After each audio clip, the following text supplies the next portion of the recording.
নমস্কার। কিছু মানুষের জীবনে শব্দ নেই, কিন্তু অনুভূতির গভীরতা শব্দের চেয়েও বেশি। আজ কলমের গল্পের প্রথম গল্পে আমরা শুনব এমনই এক নীরব মেয়ের কথা। শোভা, রবীন্দ্রনাথ ঠাকুর। মেয়েটির নাম যখন সুভাষিনী রাখা হইয়াছিল, তখন কে জানিত সে বোবা হইবে। তাহার দুটি বড় বোনকে সুকেশিনী ও সুহাসিনী নাম দেওয়া হইয়াছিল। তাই মিলের অনুরোধে তাহার বাপ ছোট মেয়েটির নাম সুভাষিনী রাখে। এখন সকলে তাহাকে সংক্ষেপে শুভা বলে। দস্তুর মতো অনুসন্ধান ও অর্থব্যয়ে বড় দুটি মেয়ের বিবাহ হইয়া গেছে। এখন ছোটটি পিতামাতার নীরব হৃদয়ভারের মতো বিরাজ করিতেছে। যে কথা কয় না, সে যে অনুভব করে, ইহা সকলের মনে হয় না। এই জন্য তাহার সাক্ষাতেই সকলে তাহার ভবিষ্যৎ সম্বন্ধে দুশ্চিন্তা প্রকাশ করিত। সে যে বিধাতার অভিশাপ স্বরূপে তাহার পিতৃগৃহে আসিয়া জন্মগ্রহণ করিয়াছে, এই কথা সে শিশুকাল হইতে বুঝিয়া লইয়াছিল। তাহার ফল এই হইয়াছিল, সাধারণের দৃষ্টিপথ হইতে সে আপনাকে গোপন করিয়া রাখিতে সর্বদাই চেষ্টা করিত। মনে করিত, আমাকে সবাই ভুলিলেই বাঁচি। কিন্তু বেদনা কি কেহ কখনো হলে পিতামাতার মনে সে সর্বদাই জাগরূক ছিল। বিশেষত তাহার মা তাহাকে নিজের একটা ত্রুটি স্বরূপ দেখিতেন। কেননা মাতা পুত্র অপেক্ষা কন্যাকেই নিজের অংশরূপে দেখেন। কন্যার কোনো অসম্পূর্ণতা দেখিলে সেটা যেন বিশেষ রূপে নিজের লজ্জার কারণ বলিয়া মনে করেন। বরঞ্চ কন্যার পিতা বাণীকণ্ঠ শোভাকে তাহার অন্য মেয়েদের অপেক্ষা যেন একটু বেশি ভালোবাসিতেন। কিন্তু মাতা তাহাকে নিজের গর্ভের কলঙ্ক জ্ঞান করিয়া তাহার প্রতি বড়ই বিরক্ত ছিলেন। শোভার কথা ছিল না, কিন্তু তাহার সুদীর্ঘ পল্লব বিশিষ্ট বড় বড় দুটি কালো চোখ ছিল, এবং তাহার ওষ্ঠধর ভাবের আভাস মাত্রেই কচি কিশলয়ের মতো কাঁপিয়া উঠিত। কথায় আমরা যে ভাব প্রকাশ করি, সেটা আমাদিগকে অনেকটা নিজের চেষ্টায় গড়িয়া লইতে হয়, কতকটা তর্জমা করার মতো। সকল সময়ে ঠিক হয় না, ক্ষমতা অভাবে অনেক সময়ে ভুলও হয়। কিন্তু কালো চোখকে কিছু তর্জমা করিতে হয় না। মন আপনি তাহার উপরে ছায়া ফেলে, ভাব আপনি তাহার উপরে কখনো প্রসারিত, কখনো মুদিত হয়, কখনো উজ্জ্বলভাবে জ্বলিয়া ওঠে, কখনো ম্লানভাবে নিবিয়া আসে, কখনো অস্তমান চন্দ্রের মতো অনিমেষভাবে চাহিয়া থাকে, কখনো দ্রুত চঞ্চল বিদ্যুতের মতো দিক বিদিকে ঠিকরায়া ওঠে। মুখের ভাব বই আজন্মকাল যাহার অন্য ভাষা নাই, তাহার চোখের ভাষা অসীম উদার এবং অতল স্পর্শ গভীর, অনেকটা স্বচ্ছ আকাশের মতো উদয়স্ত এবং ছায়ালোকের নিস্তব্ধ রঙ্গভূমি। এই বাক্যহীন মনুষ্যের মধ্যে বৃহৎ প্রকৃতির মতো একটা বিজন মহত্ব আছে। এই জন্য সাধারণ বালক বালিকারা তাহাকে এক প্রকার ভয় করিত, তাহার সহিত খেলা করিত না। সে নির্জন দ্বীপ্রহরের মতো শব্দহীন এবং সঙ্গীহীন। গ্রামের নাম চণ্ডীপুর। নদীটি বাংলাদেশের একটি ছোট্ট নদী। গৃহস্থ ঘরের মেয়েটির মতো বহু দূর পর্যন্ত তাহার প্রসার নহে। নিরলসা তন্বী নদীটি আপন কুল রক্ষা করিয়া কাজ করিয়া যায়। দুই ধারে গ্রামের সকলেরই সঙ্গে তাহার যেন একটা না একটা সম্পর্ক আছে। দুই ধারে লোকালয় এবং তরুণ ছায়া ঘন উচ্চ তট। নিম্নতল দিয়া গ্রাম লক্ষ্মী স্রোতস্বিনী আত্মবিস্মৃত দ্রুত পদক্ষেপে প্রফুল্ল হৃদয়ে আপনারই অসংখ্য কল্যাণ কার্যে চলিয়াছে। বাণীকণ্ঠের ঘর নদীর একেবারে উপরেই। তাহার বাঁখারির বেড়া, আটচালা, গোয়াল ঘর, ঢেকিশালা, খড়ের স্তূপ, তেঁতুলতলা, আম কাঁঠাল এবং কলার বাগান নৌকাবাহী মাত্রেরই দৃষ্টি আকর্ষণ করে। এই গার্হস্থ্য সচ্ছলতার মধ্যে বোবা মেয়েটি কাহারও নজরে পড়ে কিনা জানি না, কিন্তু কাজকর্মে যখনই অবসর পায় তখনই সে নদীর তীরে আসিয়া বসে। প্রকৃতি যেন তাহার ভাষার অভাব পূরণ করিয়া দেয়, যেন তাহার হইয়া কথা কয়। নদীর কলধ্বনি, লোকের কোলাহল, মাঝির গান, পাখির ডাক, তরুর মর্মর সমস্ত মিশিয়া চারিদিকে চলাফেরা, আন্দোলন, কম্পনের সহিত এক হইয়া সমুদ্রের তরঙ্গরাশির ন্যায় বালিকার চিরনিস্তব্ধ হৃদয় উপকূলের নিকটে আসিয়া ভাঙিয়া পড়ে।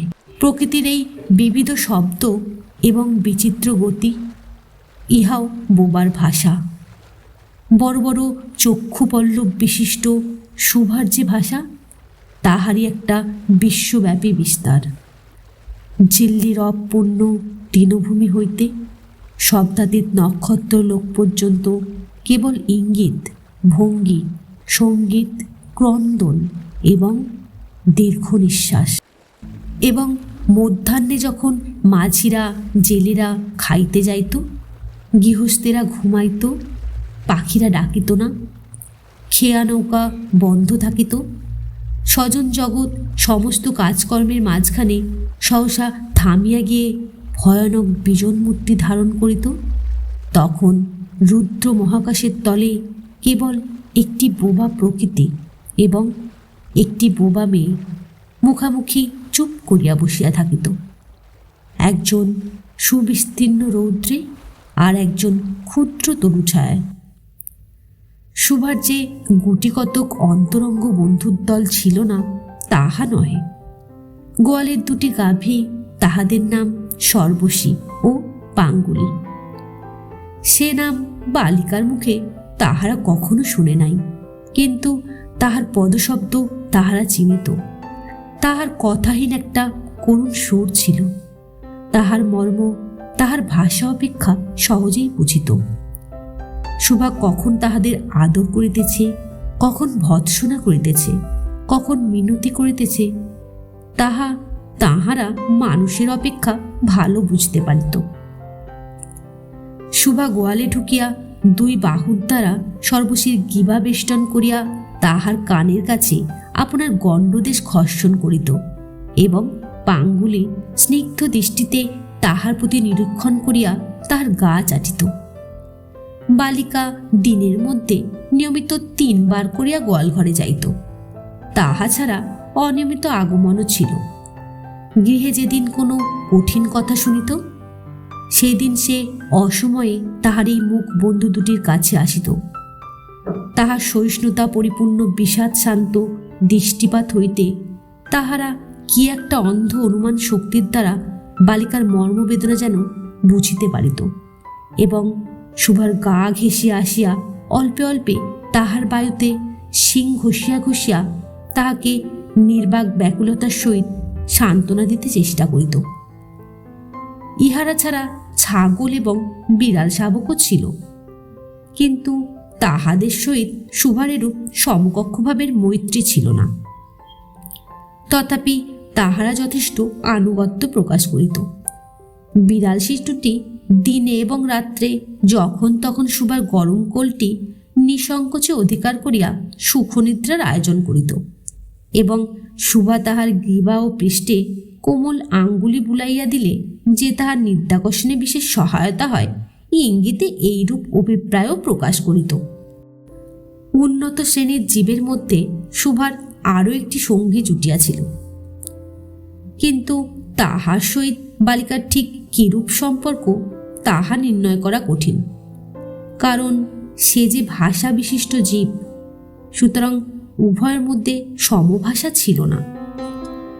গোসাইদের ছোট্ট ছেলেটি, তাহার নাম প্রতাপ, লোকটি নিতান্তই অকর্মণ্য।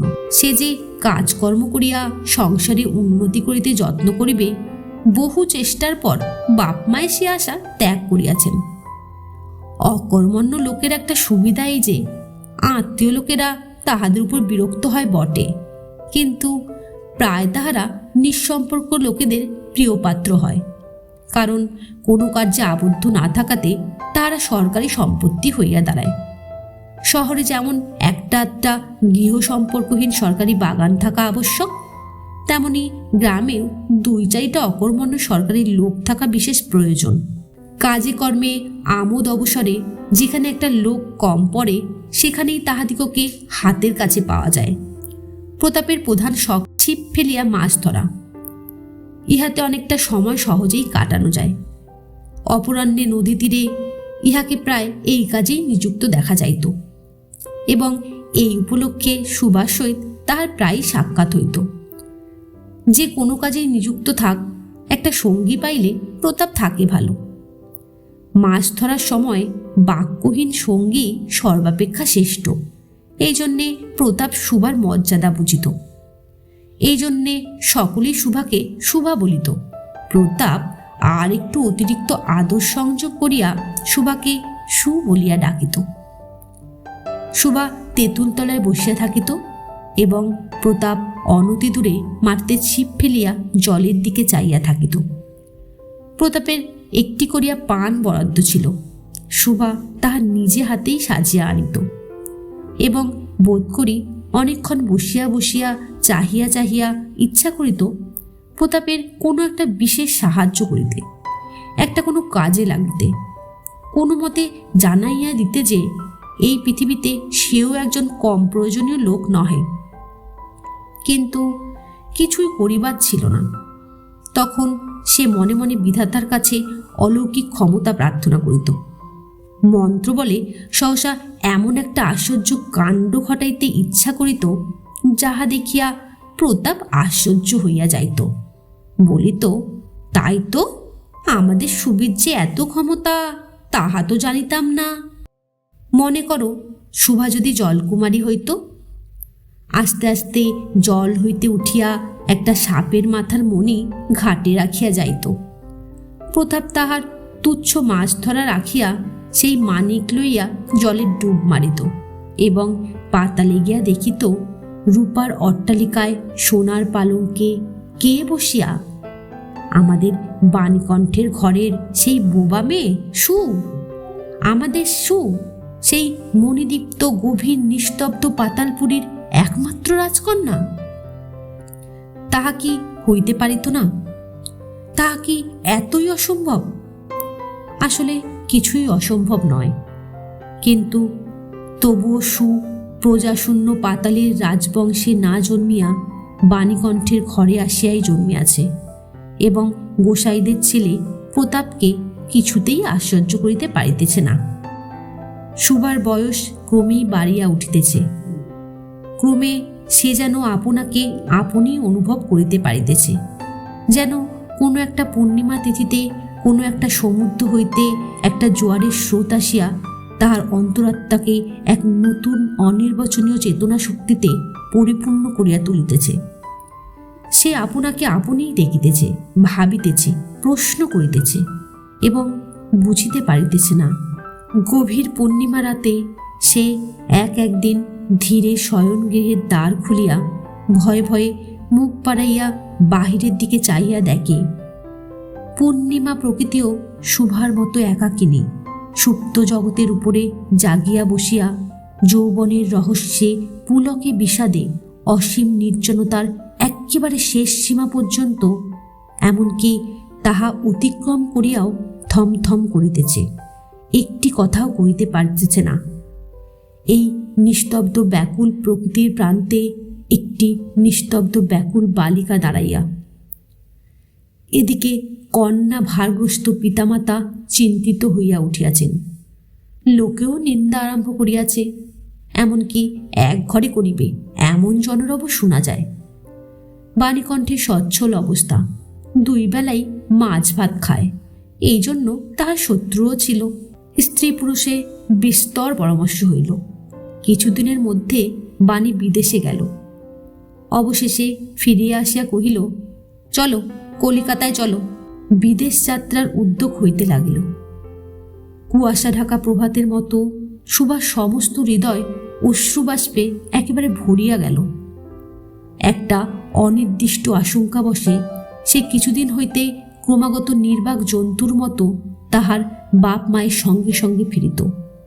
ডাগর চক্ষু মেলিয়া তাহাদের মুখের দিকে চাহিয়া কি একটা বুঝতে চেষ্টা করিত, কিন্তু তাহারা কিছুই বুঝাইয়া বলিতেন না।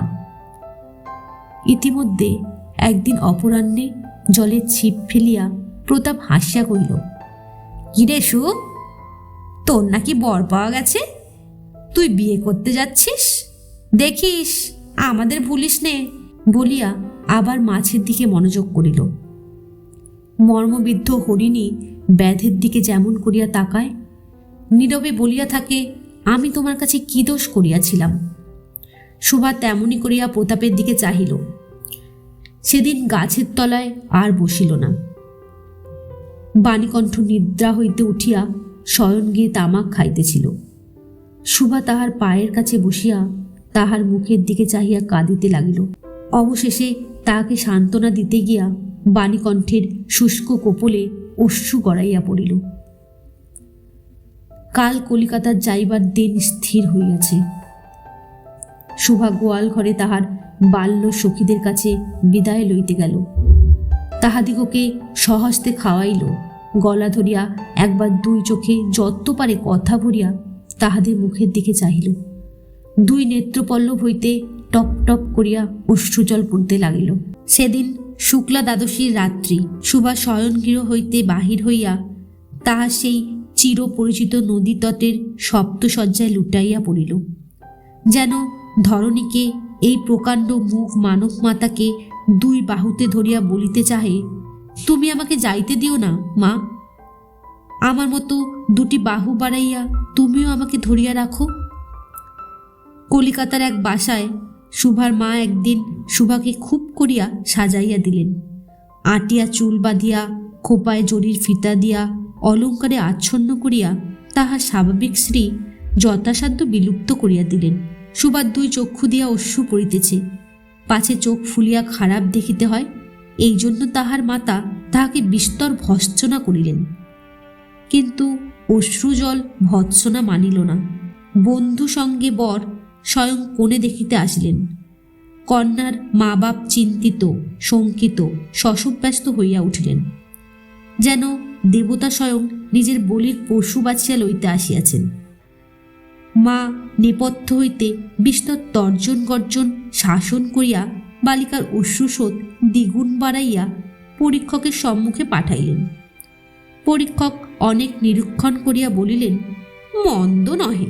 বিশেষত বালিকার ক্রন্দন দেখিয়া বুঝলেন ইহার হৃদয় আছে, এবং হিসাব করিয়া দেখিলেন যে হৃদয় আজ বাপ মায়ের বিচ্ছেদ সম্ভাবনায় ব্যথিত হইয়া উঠিয়াছে, সেই হৃদয় আজ বাদে কাল আমারই ব্যবহারে লাগিতে পারিবে। শক্তির মুক্তার ন্যায় বালিকার অশ্রুজল কেবল বালিকার মূল্য বাড়াইয়া দিল, তাহার হইয়া আর কোনো কথা বলিল না। পঞ্জিকা মিলাইয়া খুব একটা শুভ লগ্নে বিবাহ হইয়া গেল। বোবা মেয়েকে পরের হস্তে সমর্পণ করিয়া বাপ মা দেশে চলিয়া গেল। তাহাদের জাতি এবং পরকাল রক্ষা হইল। বর পশ্চিমে কাজ করে। বিবাহের অনতিবিলম্বে স্ত্রীকে পশ্চিমে লইয়া গেল। সপ্তাহখানেকের মধ্যেই সকলে বুঝিল নববধূ বোবা। তা কেহ বুঝিল না, সেটা তাহার দোষ নহে। সে কাহকেও প্রতারণা করে নাই।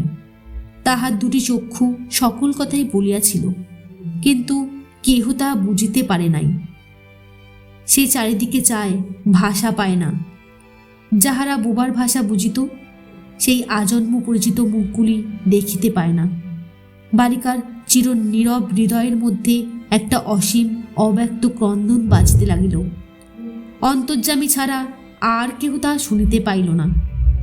এবার তাহার স্বামী চক্ষু এবং কর্ণেন্দ্রিয়ের দ্বারা পরীক্ষা করিয়া এক ভাষা বিশিষ্ট কন্যা বিবাহ করিয়া আনিল। গল্পটি আপনারা অবশ্যই শুনবেন এবং সাবস্ক্রাইব করে পাশে থাকবেন। দেখা হবে আবার একটি নতুন গল্প নিয়ে। ততক্ষণ ভালো থাকুন, গল্পের মাঝে থাকুন। নমস্কার।